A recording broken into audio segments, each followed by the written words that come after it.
Right. I was just reflecting.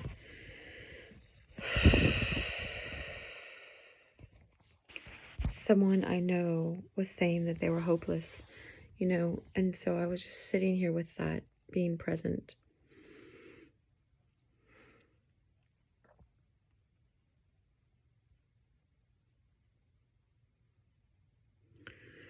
And I was just thinking of, because I took an all-day suicide prevention class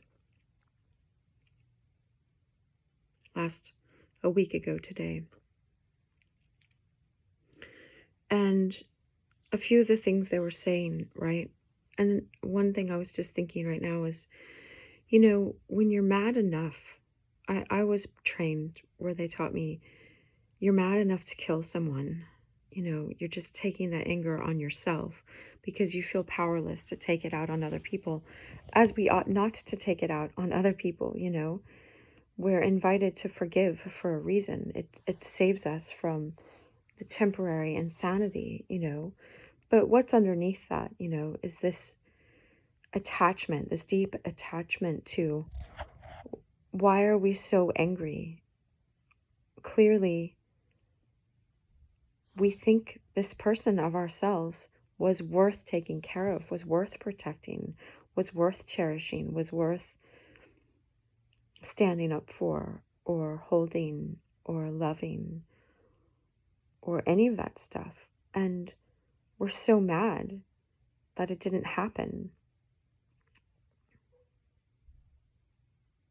So we'd want to take our own life. Like, that doesn't even make sense, And I know in my class they were saying, different psychologists and therapists were saying what they've done and what they've noticed over the years. And the instructor, who's a psychologist as well, and another therapist,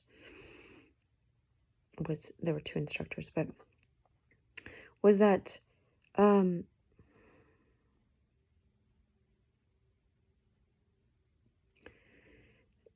Hillman or someone said, or Jung or someone like that, I think James Hillman said that, it's a kind of initiation where you're aware that something in you needs to die and needs to be transformed into something completely different.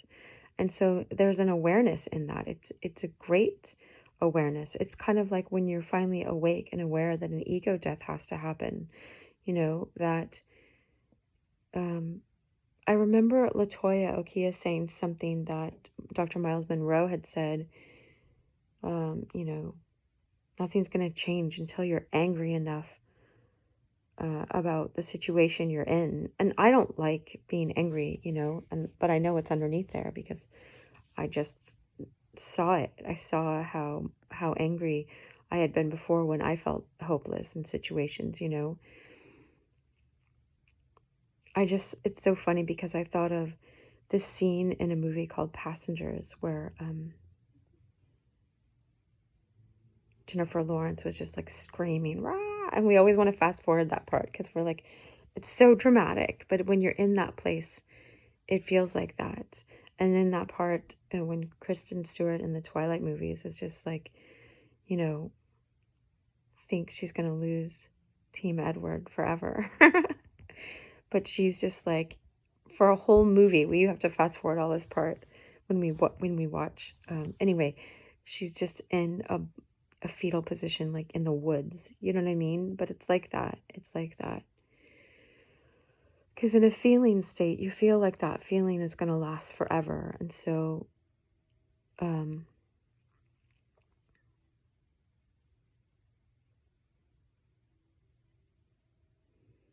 you just want the pain to end. That's what you want to kill. But it's not worth killing something in a short term, like just killing the pain even. The pain is showing you you're alive. The pain is showing you that you matter, that you care. It's about learning how to reframe all of these. That you always were worth caring for.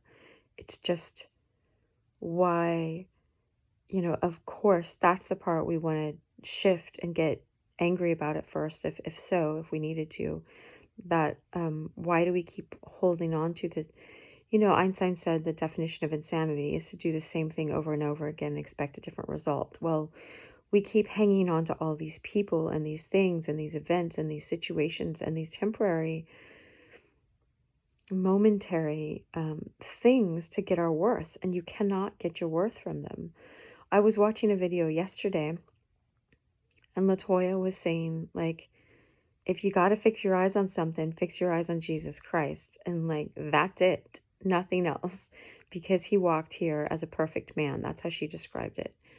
And it's just like, and so there's like someone that's in perfect love. I get it. I get it from lots and lots of years of meditation and being just sitting with Christ is like, that's the only place I could keep going back to. Divine love, or how you see Christ is not how you see Christ, how Christ actually was, always loving, always did the most loving thing. And so there's not going to be a betrayal when you fix your eyes on the real Christ.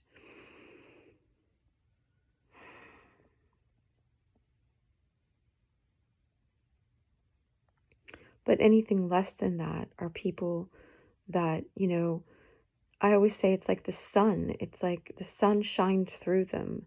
Through them came the divine love. But also when they turned away, when they're in their weakness or when they're in their ignorance or lack of consciousness, forgive them, they know not what they're doing. The love stops shining through them. And then we keep holding on and going, no, we want the light of the sun again, and it's like, no, that comes through the light itself. It doesn't come, it just came temporarily through them. And so the temporary cloud over that doesn't mean you're going to be left without forever. See, as a child, all we can do is wait. We're up, here's the giant parents up here, and here we're the children down here, and all we can do is wait for them. And excuse me. So we're used to being in a waiting position, and so if they turn off their light, then it looks like we'll never have light again, because we keep thinking we're in a child helpless victim position. But you're not a victim. That's a lie. That's a lie. See, the egotism, the world, the flesh, and the devil are the three enemies, and how the church describes them. Just because your flesh will tell you, I have to have this right now, and if I don't, everything's worthless, and it's not true. And so, and the devil will say, this is all there is, and you need to worship me, and I'll give you all these things that you already have. You have them in your heart. You have you have access to the same light, in your own heart.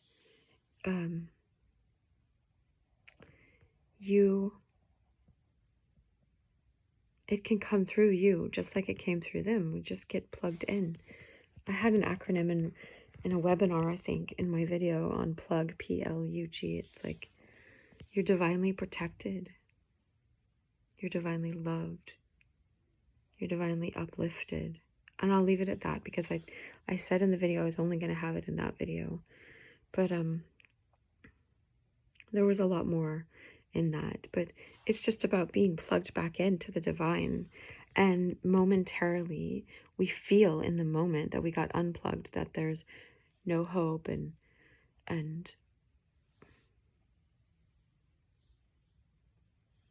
there is. The instructor was also, the psychologist doctor was talking to us.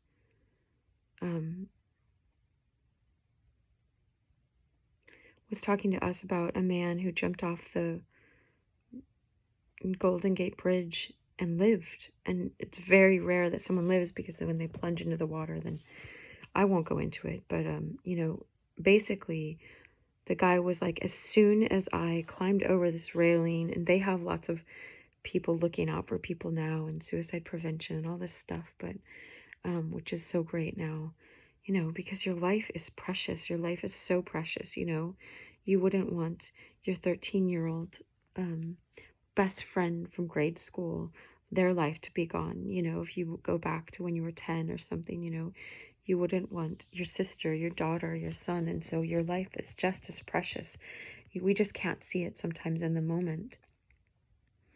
or we're insisting that someone else has to be the good parent when you can be the good loving one, and the love can shine just as mightily through you, and Christ shows us the way. But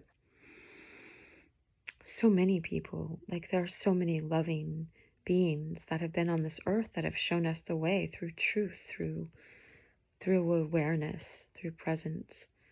But this guy was saying as soon as he let go of the railing, he realized that he made a mistake, but he couldn't see it before that moment. And in that time, excuse me, he saw that all of his problems that he had before, he could work through them on some level or another. But this problem that he was creating, like there wasn't going back as far as he saw, and he was regretful and sorry, My friend Elliot died a violent death as well, but it wasn't ruled a suicide, but at first we thought it might be, because the news loves drama and he was famous, so they love whatever they love to do.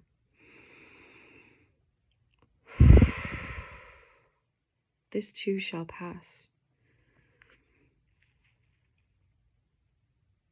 I know it can be an intense pain, intense pain. I know I was in a fetal position for sure on the floor, and it felt like I'd never leave that pain. And what good was I to this world if I was just going to be a ball of pain?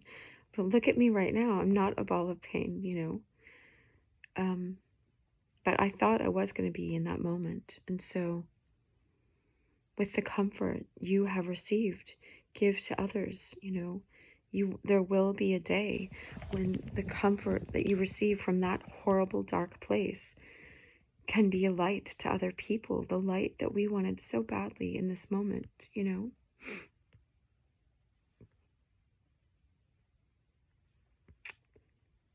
It's hard to be present and go back and feel that, but it's also so joyous now to know, like, it's so weird to not feel like a victim anymore and to feel like fully just like I always have access to love, and I choose to protect my peace, and I don't let people in that are destructive.